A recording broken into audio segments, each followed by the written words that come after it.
और मैं ये विश्वास दिलाता हूँ कि हम जिस ईमानदारी के साथ 5-7 वर्षों से सड़कों पर संघर्ष कर रहे हैं, उसी ईमानदारी के साथ आपका भाई, आपका ये बेटा आगे आप लोगों के साथ मिलकर संघर्ष करेगा। वही जो लोकसभा सत्र के दौरान के जो समय होगा, वही उस दिल्ली के अंदर काटा जाएगा। बाकी बचा कुचा जो समय है वो आप लोगों के साथ इस उत्तराखंड की सड़कों पर संघर्ष करने के लिए बिताया जाएगा। जी बिल्कुल, मातृशक्ति के सहयोग की बात आपने कही और अंकिता भंडारी हत्याकांड इतना चर्चित यहाँ पे, और अभी तक जो है दोषियों को सजा नहीं हो पाई है कि बहन अंकिता भंडारी के साथ जो अन्याय हुआ है उसके लिए उन्हें न्याय मिलना चाहिए, उसके लिए सीबीआई जांच होनी चाहिए और सीबीआई जांच के उपरांत जो चीज़ें निकल कर आएगी उसके तहत उन्हें सजा मिलनी चाहिए। वहाँ से आज उठकर यहाँ तक पहुँचना, कहीं ना कहीं ये सारी जो परिस्थितियों ने यहाँ पर लाकर खड़ा किया है। देखिए, उत्तराखंड राज्य की जो अवधारणा थी, जो परिकल्पना थी, मैं ये कहना चाहता हूँ कि वो अवधारणा, वो परिकल्पना आज 24 वर्षों बाद भी नहीं दिखी। देखिए, हम भी सरकारी नौकरी की तैयारी करने वाले युवाओं में से हैं। ये ऐसा है, विचारधारा पार्टियाँ अलग चीज़ है।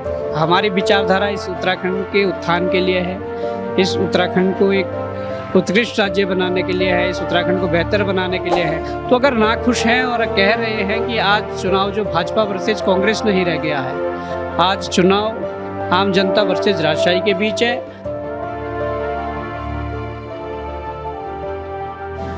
नमस्कार दगड़ियों, युवा शक्ति चाहे तो क्या कुछ नहीं कर सकती है, और इन दिनों उत्तराखंड के युवा एक ऐसे ही युवा के साथ है जो सड़कों के आंदोलन से लेकर युवाओं के हित में जेल तक जाने से पीछे नहीं हटे, बल्कि उनकी ढाल बनके उनके कई मुद्दे उन्होंने प्रमुखता से उठाए। तो जी हाँ, ज्यादा परिचय के मोहताज अब वो नहीं है, उत्तराखंड में सभी जानते हैं और बड़े बड़े लोग इस समय उनकी चुनावी सभाएं और तैयारी को लेकर घबराए हुए हैं। हम बात कर रहे हैं बॉबी पवार जी की, जो कि इस समय उत्तराखंड लोकसभा चुनाव की तैयारी में है और सांसद प्रत्याशी हैं टिहरी से। तो सबसे पहले तो बॉबी जी, उत्तराखंड की नौनी प्लेटफॉर्म पे आपका बहुत बहुत स्वागत। बहुत बहुत धन्यवाद आपका। बॉबी जी, आप 26 साल के युवा हैं। इस समय अधिकतर हम उत्तराखंड में देखें तो उत्तराखंड के युवा सरकारी नौकरी की तैयारी करते हैं। क्या आपने कभी सरकारी नौकरी के बारे में सोचा, या फिर ऐसी कोई वजह रही कि आपका वहाँ से रुझान हट गया? देखिए, हम भी सरकारी नौकरी की तैयारी करने वाले युवाओं में से हैं, पर हमारे साथ जिस प्रकार से सरकारों ने छलावा किया, जिस प्रकार से जो पेपर लीक कांड हुए, या जो अयोग्य लोगों को जो सरकारों ने पैसों के बल पर हमारे सिस्टम ने जिन्हें नौकरियां दी, और उनकी बदौलत, उनके कारण जो लोग आज मेहनती लोग बाहर हुए हैं, कहीं ना कहीं वहाँ से निराश होकर, वहाँ से हमारा जब मन टूटा, तो कहीं ना कहीं हम लोग उस लड़ाई को आगे बढ़ाने की मुहिम में जुड़ गए और उस लड़ाई को आगे बढ़ाया। और आज उस लड़ाई को मजबूत करने के लिए हमने लगभग 100 भ्रष्टाचारियों को जेल भिजवाने का काम किया है। आज इस उत्तराखंड में पारदर्शी भर्ती प्रक्रिया बनाने के लिए हम लोगों ने नकल रोधी कानून लागू करवाने के लिए सरकार पर दबाव बनाया और वो लागू हुआ है। तो कहीं ना कहीं वो लड़ाई या वो तैयारी जो हम सरकारी नौकरी के लिए कर रहे थे, वहाँ से आज उठकर यहाँ तक पहुँचना, कहीं ना कहीं ये सारी जो परिस्थितियों ने यहाँ पर लाकर खड़ा किया है।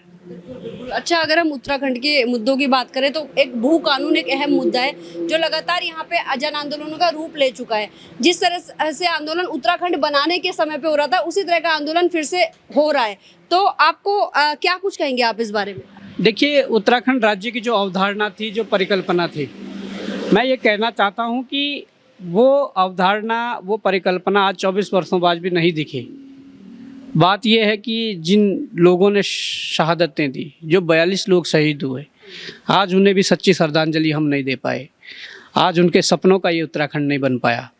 इसलिए जो उन लोगों के अंदर जो एक ज्वाला थी, जो उन लोगों के अंदर एक पीड़ा थी, तब जाकर वो इस उत्तराखंड राज्य गठन की आंदोलन में कूदे और उत्तराखंड राज्य बनाने के लिए लड़े। पर आज वही समस्याएं, आज वही चुनौतियाँ आज हमारे युवा पीढ़ी के पास है, हमारे उन आंदोलनकारियों के पास है जिन्होंने उस लड़ाई को लड़ा था। तो कहीं ना कहीं मुझे लगता है कि आज जो लड़ाई उत्तराखंड बनाने के लिए लड़ी गई थी, आज की लड़ाई ये उत्तराखंड बचाने के लिए लड़ी जा रही है। और मुझे उम्मीद है कि जिस प्रकार से इसमें युवाओं का सहयोग, मातृशक्ति का सहयोग और आंदोलनकारी शक्तियों का सहयोग, जो और पूर्व सैनिकों का सहयोग, अधिवक्ताओं का सहयोग और हमारे रीजनल मीडिया जो है, डिजिटल मीडिया जो है, उनका सहयोग मिल रहा है, तो मुझे लगता है कि कहीं ना कहीं बड़ी मात्रा में हम इस लड़ाई को मजबूत बना पाएंगे और कहीं ना कहीं इस लड़ाई को जीत पाएंगे। जी बिल्कुल, मातृशक्ति के सहयोग की बात आपने कही और अंकिता भंडारी हत्याकांड इतना चर्चित यहाँ पे और अभी तक जो है दोषियों को सजा नहीं हो पाई है, उसको आप किस रूप में देखते हैं? देखिए, बड़ा दुर्भाग्य है कि इस शांतवादियों में, इस शांत प्रदेश में, जहाँ कहा जाता है देवी देवताओं का वास है और है, उस प्रदेश में इस प्रकार की घटनाएं होना काफ़ी दुर्भाग्यपूर्ण है।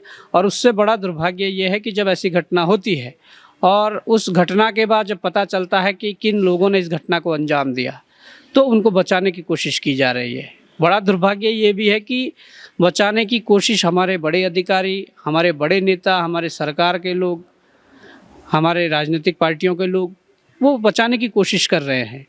और मैं ये भी कहना चाहता हूँ कि इस प्रकार से जो एक संघर्ष यहाँ के जनता जनार्दन ने किया कि बहन अंकिता भंडारी के साथ जो अन्याय हुआ है उसके लिए उन्हें न्याय मिलना चाहिए, उसके लिए सीबीआई जांच होनी चाहिए और सीबीआई जांच के उपरांत जो चीज़ें निकल कर आएगी उसके तहत उन्हें सज़ा मिलनी चाहिए।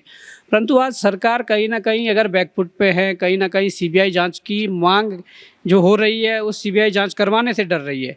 तो मुझे लगता है कि संलिप्तता हमारे अधिकारियों की, संलिप्तता हमारे सरकारों के कई लोगों की है। तो ये बड़ा दुर्भाग्य है। हम लोग इसके लिए लड़े और लड़ रहे हैं। हम ये भी कहना चाहते हैं प्रदेशवासियों से कि ये कोई बहन अंकिता भंडारी प्रकरण एक अलग प्रकरण नहीं है। इसके अलावा तमाम बहन बेटियों के साथ इस प्रकार की घटनाएं हो रही है और ये तब तक होती रहेंगी जब तक ऐसी घटनाओं को करने वालों के खिलाफ सख्त से सख्त कार्रवाई नहीं हुई, उनको कड़ी से कड़ी कार्रवाई जब तक उन पर नहीं हुई तब तक ऐसी घटनाओं पर लगाम नहीं लगाया जा सकता। एक और भाजपा के नेताओं की संलिप्तता की बात सामने आ रही है, आरोप लग रहे हैं। दूसरी ओर हम केजरीवाल जी की बात करें या हम किसी और पार्टी की बात करें, या तो उन्हें जेल भेज दिया जा रहा है उन पे आरोप लगाते हुए, या फिर ईडी की छापेमारी हो जा रही है, या फिर सीधे सीधे भाजपा का दामन अगर वो लोग थाम लेते हैं तो वो बिल्कुल बेदाग साबित हो जाते हैं। देखिए, मैं यही कहना चाहता हूँ कि जो तानाशाही का दौर चल रहा है ये मुझे लगता है कि ये लोकतंत्र के लिए खतरा है। जिस प्रकार से जो सत्ता पक्ष के लोग नहीं हैं, जो कहीं ना कहीं विपक्ष की भूमिका जो पूरे देश के अंदर निभा रहे हैं, कोई ऐसी ताकतें हैं, कोई ऐसे लोग हैं जो सरकार के गलत नीतियों के खिलाफ बोल रहे हैं, उनके खिलाफ इस प्रकार का षड्यंत्र किया जा रहा है। मैं ये भी कहता हूँ कि अगर उन लोगों ने गलत किया है तो उनको उनके किए की सज़ा मिले, परंतु यदि उन्होंने कुछ किया नहीं है, गलत तरीके से गलत आरोपों में फंसाकर उन्हें जेल भेजा जा रहा है, उन पे ईडी की कार्रवाई की जा रही है, सीबीआई की कार्रवाई की जा रही है, तो मुझे लगता है कि कहीं ना कहीं ये इस लोकतंत्र के लिए खतरा है और ये भविष्य के लिए बड़ी चुनौती है कि आज तो एक जिस सत्ता दल के पास ये सरकार है जो देश चला रही है, आज तो ये जितनी मनमानी करेंगे, परंतु कल के दिन अगर किसी दूसरे दल के हाथ में ये सत्ता जाएगी तो कहीं ना कहीं वो भी इसी रवैये पे आगे बढ़ेगा, इसी परिपाटी पे आगे बढ़ेगा। तो ये देश के लिए बड़ी एक चुनौती है और कहीं ना कहीं इससे दूसरी पार्टी वाले प्रेशर में हैं, दूसरे लोग दबाव में हैं और इसी डर की वजह से शायद वो अपनी पार्टियां छोड़ रहे हैं। बिल्कुल हो सकता है कि कई लोगों ने गलत किया हो और गलत किया है तो उनको डर है कि वो जेल के सलाखों के पीछे न जाएं, उन्हें डर है कि वो बदनाम ना हो जाए। तो मुझे लगता है कि जो तो सीधे पार्टी छोड़ने का काम कर रहे हैं और पार्टी छोड़कर वहाँ पर संलिप्त हो जा रहे हैं, तो उनका तो ये भी देखने में आ रहा है कि कहीं ना कहीं ऐसी कोई संलिप्तता थी जिससे कि उनको जेल जाने का डर है, इसलिए वो पार्टी छोड़ रहे हैं। पर कहीं ना कहीं जो लोग अपनी जगह पर अडिग हैं, जो मजबूती से खड़े हैं, गलत को गलत बोल रहे हैं, सही को सही बोल रहे हैं और उनके खिलाफ जब षड्यंत्र रचे जा रहे हैं, तो मुझे लगता है कि कहीं ना कहीं ये बड़ा दुर्भाग्य है कि बिना निराधार आरोप लगाकर और उन पर कार्रवाई कर कर जो चीज़ें हो रही है वो हमारे इस लोकतांत्रिक व्यवस्था के लिए ठीक नहीं है। अच्छा बॉबी, आप 26 साल के युवा हैं, जौनसार के एक छोटे से गांव से संघर्षों के बाद आप निकले हैं और आपकी मम्मी आप लोगों की परवरिश कर रही है। किस तरह से ये जो टाइम है इसमें भी आप बढ़ रहे हैं, आगे कर रहे हैं, लेकिन आपको लगता है कि कल की डेट में अगर आप सांसद बन जाते हैं या इसी क्षेत्र में आगे बढ़ते हैं तो ये जनता का भी ये सवाल है कि किसी और विचारधारा में, किसी और पार्टी में आप जो है चले जाएंगे, उसे ज्वाइन कर लेंगे, उस धारा में बह जाएंगे? ये ऐसा है, विचारधारा पार्टियां अलग चीज़ है। हमारी विचारधारा इस उत्तराखंड के उत्थान के लिए है, इस उत्तराखंड को एक उत्कृष्ट राज्य बनाने के लिए है, इस उत्तराखंड को बेहतर बनाने के लिए है। हमारी विचारधारा इस उत्तराखंड में जल जंगल ज़मीन को बचाने के लिए है, यहाँ की संस्कृति को बढ़ावा देकर, यहाँ की संस्कृति को बचाने को लेकर है, यहाँ के युवाओं को रोजगार कैसे मिले, यहाँ भ्रष्टाचार कैसे कम हो, हमारी ये विचारधारा है। और मैं विश्वास दिलाता हूँ कि जिस प्रकार से कारवां बढ़ रहा है, जिस प्रकार से लोग विश्वास कर रहे हैं, जिस प्रकार से चीज़ें बन रही है, तो मैं ये विश्वास दिलाता हूँ कि हम इस क्षेत्र में अगर आगे जाएंगे तो इस प्रदेश के मुद्दों को नहीं मरने देंगे। इस प्रदेश के मुद्दों के साथ हमेशा हम संघर्ष करते आए हैं और इस प्रदेश के मुद्दों पर हमेशा संघर्ष करते रहेंगे। जी, मतलब अगर आप कोई पार्टी ज्वाइन भी करते हैं तो भी आपका कहना यह है कि मुद्दे ऊपर होंगे और काम पहले हो। फिलहाल तो पार्टी ज्वाइन करने की कोई संभावना नहीं है, पर मैं ये कहता हूँ कि जो भी है पार्टी को अलग करके, अपनी इस चुनाव को अलग करके, इससे बड़ी बात हमारे लिए है कि हमारे मुद्दे हैं और वो मुद्दे जीवित रहने चाहिए, हमारी वो कोशिश है। आप क्षेत्रों में जा रहे हैं और कई जगह जो है वो रानी जी की सभाओं के बीच में आपके नारे लग जा रहे हैं, क्या कुछ कहेंगे आप? देखिए, बॉबी पवार चुनाव नहीं लड़ रहे हैं, चुनाव जनता लड़ रही है और जनता को जहाँ पर जैसा लग रहा है वैसा कर रही है।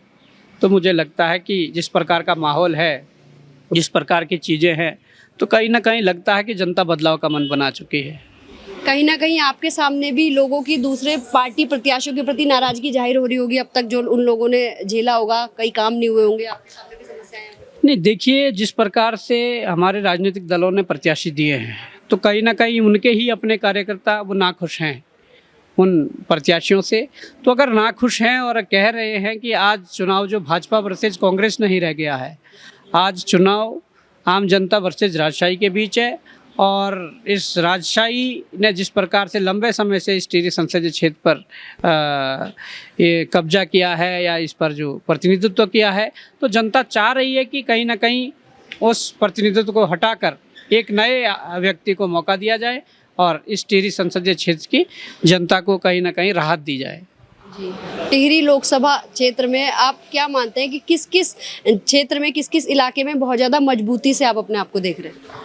देखिए, मजबूती पूरी है। हम जिस प्रकार से जनता के बीच जा रहे हैं, अपना जो हमारे अपनी विधानसभा है, चक्राता से लेकर पुरोला, यमुनोत्री, गंगोत्री, उधर हम जब टिहरी में गए तो घनसाली, धनोल्टी और आगे प्रताप नगर वगैरह टिहरी में सब जगह ठीक है। फिर हम पछवा दून की बात करें तो हम गए सहसपुर में अच्छा हो रहा है, विकास नगर में अच्छा हो रहा है, देहरादून के रायपुर में अच्छा हो रहा है, घड़ी कैंट के हाल आपने देख लिए हैं, घड़ी कैंट में ठीक हो रहा है। तो हम तो ये चाह रहे हैं कि हमें अच्छा रुझान जो हर जगह से मिल रहे हैं। अब देखना यह है कि 19 तारीख को कितने लोग इस वोट में परिवर्तित होते हैं और किस प्रकार से वो जो उत्तराखंड में ये राजनीतिक संकट जो है, इस संकट से कैसे इस उत्तराखंड को बाहर निकालते हैं, ये आगे के प्रश्न हैं। हमें जो करना था हमने किया है, आगे भी करेंगे और हमने जो मेहनत करनी थी वो हम कर रहे हैं, दिन रात मेहनत कर रहे हैं।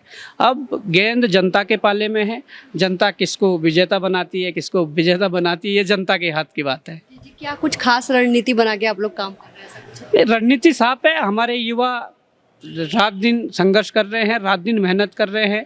हमारी टीम ऐसी भी टीम है कि सुबह बिना नाश्ता किए हुए दिन में 20-20, 30-30 रुपए का चावल खा के फिर शाम को एक टाइम का फिर खाना खाते हैं। इस प्रकार की टीम मजबूती से लगी हुई है और उनके सपने हैं, उनके ये सपने हैं कि हम इस सरकार को चुनौती दे पाए जिन सरकार ने हमें नज़रअंदाज किया है। हमने रोजगार की मांग करी तो सरकार ने रोजगार तो दिया नहीं, हम लोगों को नज़रअंदाज किया है, तो उस सरकार को जवाब देना है। उन युवाओं का ये सपना है कि हमने जब भर्ती घोटालों की सीबीआई जांच करने के लिए बोला और हम 450 दिनों से धरना दे रहे हैं, तो उन युवाओं की ये पीड़ा है, ये नाराज़गी है कि सरकार ने वो बात नहीं सुनी। पर हम आज इतनी मेहनत करेंगे कि सरकार को एक सबक सिखाएंगे। और जो सरकारें आज आंदोलनों को नज़रअंदाज कर रही है, तो कहीं ना कहीं उन्हें ये जवाब देने का भी समय है, या इस माध्यम से ये जवाब भी दिया जा सकता है अगर इस बार हम जीतते हैं कि आंदोलनों को गंभीरता से लिया जाए, क्योंकि ये देश आंदोलनों से आज़ाद हुआ है, ये प्रदेश आंदोलनों की बदौलत बना है। तो आंदोलनों को गंभीरता से सरकारों को लेना चाहिए इस लोकतांत्रिक व्यवस्था में। ये भी उसके लिए एक बड़ा मैसेज है अगर इस संसदीय सीट पर कुछ हमारे पक्ष में जो रुझान रहते हैं। आप लोग चुनाव प्रचार कर रहे हैं, आप लोगों को फंडिंग की भी दिक्कत आ रही है? बिल्कुल दिक्कत आ रही है। देखिए, संसाधनों की दिक्कत तो है ही, पर मैं ये कहना चाहता हूँ कि आज जनता जिस प्रकार से चुनाव लड़ रही है, जहाँ पर जो कार्यकर्ता काम कर रहे हैं वो फंडिंग नहीं मांग रहे हैं, अपने स्तर से, अपने तरीके से जिस भी माध्यम से वो कर रहे हैं, और ये बड़ी खुशी की बात है कि जनता चुनाव लड़ रही है, तो इसलिए इतनी कठिनाई नहीं आ रही है। पर फिर भी जो संसाधन लग रहे हैं उसके लिए चीज़ें हैं, लोग दे रहे हैं, लोग तन मन धन से सहयोग कर रहे हैं और कह रहे हैं कि आप आगे बढ़िए और हम आप लोगों के साथ हैं। अच्छा, आपने मिस्ड कॉल के लिए भी एक नंबर दिया, अब तक कितनी मिस्ड कॉल आ चुकी? देखिए, उसमें हमारी टीम के पास वो रिकॉर्ड है, जहाँ तक पिछला रिकॉर्ड था तो कहीं ना कहीं 27-28 हज़ार मिस कॉलें आ चुकी थी। तो अब वो अपडेट उसमें करेंगे कि कितनी मिस कॉल आई है, क्या है, और मिस कॉल आ रही है तो उनसे बराबर संपर्क किया जा रहा है। तो देखिए, जो अपने ओर से हो सकता है, जो मेहनत हमारी ओर से हो सकती है वो हम कर रहे हैं। हम अपना 100% इसमें देंगे। आगे जो सारी आगे की उम्मीदें हैं या आगे का जो परिणाम देना होगा वो जनता ने देना है। अब जनता किसके पक्ष में परिणाम देती है वो तो 4 तारीख को तय होगा। जी। अच्छा, एक तरफ 3 बार की प्रत्याशी है भाजपा, जो प्रत्याशी है 3 बार की सांसद है, दूसरी ओर मसूरी से आपके ज्योति सिंह उनसोला जी जो विधायक रह चुके हैं, तो आप अपना कड़ा मुकाबला किससे मान रहे हैं? आपको क्या लगता है कि मतलब किधर किधर का वोट बैंक आपका जो है वो बढ़ सकता है? नहीं, देखिए, अब कड़ा मुकाबला किसके बीच है, 11 उम्मीदवार है। अब ये तो जनता तय करेगी कि कड़ा मुकाबला किसके बीच है। पर जो मैंने आपको वोट बैंक की बात कही है, तो भरपूर प्यार अनेकों विधानसभाओं से, सभी विधानसभाओं से मिल रहा है। अब वो कितना वोट में परिवर्तित होता है और कितना लोग ये विश्वास जताते हैं कि भाई ठीक है, जो इस प्रदेश के लिए लड़ रहा है, इस प्रदेश की समस्याओं को लेकर लड़ रहा है, कितना लोग इस पर विश्वास दिखाते हैं, वो तभी तय हो सकता है। लेकिन आपको बहुत ज़्यादा प्यार भी मिल रहा है, लोगों का सहयोग, समर्थन, सब कुछ मिल रहा है, वो हम भी देख रहे हैं। और इतने कम उम्र में कैसे देखते हैं आप? नहीं, देखिए, हमारे लिए ये गौरवान्वित करने वाला क्षण है कि हमारे लोगों ने हमें जो सुझाव दिए, निर्देश दिए, आदेश किए कि आपको यहाँ लड़ना चाहिए। आप लोगों का जो संघर्ष है सड़कों पर, उस संघर्ष करने का एक सीमित दायरा है। बड़े स्तर पर संघर्ष करना है, बड़े स्तर पर चीज़ों को ठीक करना है, तो आपको ये कदम उठाना पड़ेगा। तो हमें जब सुझाव दिए, निर्देश दिए, तो हमने कदम उठाया और आज जिस प्रकार का प्यार मिल रहा है, तो कहीं ना कहीं हम गौरवान्वित महसूस कर रहे हैं अपने आप को कि हाँ ठीक है, प्रदेश में हम मुद्दों को लेकर लड़ रहे हैं और उन मुद्दों के साथ जो मुद्दे आज चुनावी शोर में दब जाने थे, वो मुद्दे आज चुनाव में भी जीवित है। इसलिए आज हमें खुशी है। जी, जब आपने ये डिसीजन लिया तो आपकी मम्मी का क्या कुछ कहना था? आपकी मम्मी के क्या हाव भाव थे? देखिए, मम्मी का क्या कहना था, सबका ही ये कहना था कि भाई इतना बड़ा चुनाव है, क्या होगा, पैसा लगता है, लोग लगते हैं, समय लगता है, बहुत सी चीज़ें हैं, संसाधन लगते हैं। उनका ये कहना था हमारे पास कुछ नहीं है। पर हमारे जो लोग थे, जो युवा साथी हैं, जिन लोगों के लिए हमने काम किया है, जिनके लिए इन सड़कों पर लाठियां खाई है, उन सभी लोगों ने कहा कि देखिए ऐसी कोई बात नहीं है, सब मदद करेंगे, सब हम साथ रहेंगे, सब मिलकर लड़ेंगे, जो भी होगा देखा जाएगा, पर लड़ना है। तो मैं वही कह रहा हूँ कि आज उसी मकसद के साथ लड़ रहे हैं और आज आगे बढ़ रहे हैं। बॉबी जी, ये बड़ी बात है कि लड़ना है, और हम तो सभी लोग, उत्तराखंड के अधिकतर लोग आपके साथ हैं कि अच्छा है आप जीते। लेकिन किसी भी चीज़ में हम लोग किसी भी युद्ध में खड़े होते हैं, लड़ते हैं, तो या तो हार या जीत, 2 चीज़ें होती है। तो जीते बहुत अच्छी बात है। 1% अगर आपको लगता है कि नहीं ये चीज़ हो पाई, तो आगे का क्या कुछ? आगे का तो साफ है, हम लड़ रहे हैं, संघर्ष कर रहे हैं, ये संघर्ष जारी रहेगा। इस प्रदेश को बेहतर बनाने का संकल्प लिया है, इस प्रदेश से भ्रष्टाचार हटाने का संकल्प लिया है, इस प्रदेश के नौजवानों को रोजगार देने का संकल्प लिया है, यहाँ के जल जंगल ज़मीन बचाने का संकल्प लिया है। ये सारे संकल्प है। चुनाव इसके सामने बहुत छोटी चीज़ है। चुनाव के परिणाम क्या रहते हैं, ये परीक्षा है और हम उस परीक्षा में बैठे हैं, उस परीक्षा को दे रहे हैं। अब रिजल्ट क्या रहता है वो बाद में देखा जाएगा, पर ये चुनाव इन संकल्पों के सामने बहुत छोटी चीज़ है और हम इन संकल्पों के साथ आगे बढ़ेंगे और अपनी जनता के साथ खड़े रहेंगे। बहुत बढ़िया। उत्तराखंड की नौनी हमारा प्लेटफॉर्म है, नौनी बेटी को बोलते हैं पहाड़ में, आपको पता ही होगा। तो हमारे प्लेटफॉर्म के माध्यम से भी आप हमारी माताओं बहनों के लिए कोई संदेश दे सकते हैं? देखिए, मैं माताओं बहनों के लिए ये संदेश देना चाहूँगा कि जिस प्रकार से इस उत्तराखंड राज्य के गठन में हमारी माँ बहनों की अस्मिता जो दांव पर लगी थी, आप सब ने वो मुजफ्फरनगर कांड नहीं भूला होगा। जिस प्रकार से अपनी माताओं बहनों ने अपने छोटे छोटे बच्चों को घर पर बंद करके और आंदोलन में कूद पड़ी थी, तो मुझे लगता है कि ये आज उनके बलिदानों का या हमारे उन शहीदों के बलिदानों के बाद मिला ये राज्य है, ये भीख में राज्य नहीं है। तो मैं चाहता हूँ कि इस राज्य में जब इतना भ्रष्टाचार हो गया है, इस राज्य के नौजवानों को रोजगार नहीं मिल पा रहा है, इस राज्य में ये राज्य सही दिशा की ओर नहीं जा पा रहा है, तो मुझे लगता है कि आज भी माताओं बहनों को पहल करनी पड़ेगी, साथ में हमारे युवाओं को पहल करनी पड़ेगी कि इस राज्य को कैसे बचाया जाए। और उसके लिए हम लंबे समय से सड़कों पर संघर्ष कर रहे हैं और मैं ये विश्वास दिलाता हूँ कि हम जिस ईमानदारी के साथ 5-7 वर्षों से सड़कों पर संघर्ष कर रहे हैं, उसी ईमानदारी के साथ आपका भाई, आपका ये बेटा आगे आप लोगों के साथ मिलकर संघर्ष करेगा। आप हमें मजबूत करते हैं, हमारे हाथों को अगर मजबूत करते हैं तो मैं ये भी विश्वास दिलाता हूँ कि वही जो लोकसभा सत्र के दौरान का जो समय होगा वही उस दिल्ली के अंदर काटा जाएगा। बाकी बचा कुचा जो समय है वो आप लोगों के साथ इस उत्तराखंड की सड़कों पर संघर्ष करने के लिए बिताया जाएगा। जी, इस वादे से बड़ा कोई वादा नहीं हो सकता है कि आपके बीच में या आपके सांसद आपको क्षेत्र में दिखते रहेंगे। तो बॉबी जी, आपको हमारी ओर से भी बहुत बहुत शुभकामनाएं। आप ऐसी तैयारी करते रहें, लगे रहें। उत्तराखंड की नौनी की ओर से आपको बहुत बहुत बधाई, बहुत बहुत शुभकामनाएं। बहुत बहुत धन्यवाद, बहुत बहुत धन्यवाद। धन्यवाद।